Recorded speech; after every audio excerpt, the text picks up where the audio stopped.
పనోడ్లాగుండు. అలాగే అమ్మగారు. నీకు చెప్పరేంటండి వాడికి? అమ్మమ్మా నువ్వు చెప్పావు కదే, మళ్ళీ నేను చెప్పడం ఎందుకు?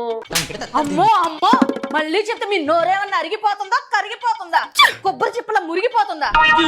అబ్బా ఆ దిక్కుమాల పోలికలేంటి? సరే నేను చెప్తాను.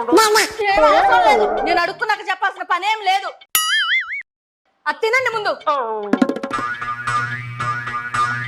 నువ్వేంట్రా అలా ఖాళీగా నిలబడ్డా? ఆ గుడ్డందుకొని టీవీ దుడుపో. అలాగే అమ్మగారు.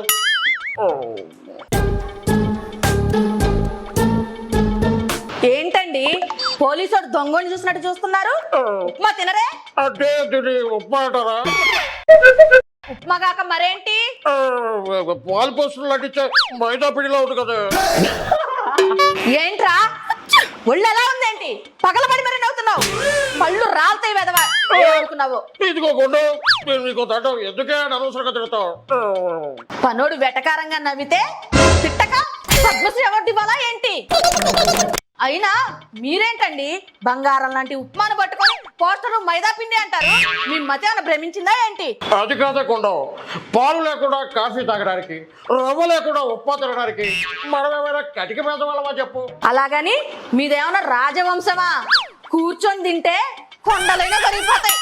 ఒక్కటికి పెద్దవాళ్ళం కాకూడదనే ఈ ప్రయోగాలన్నీ.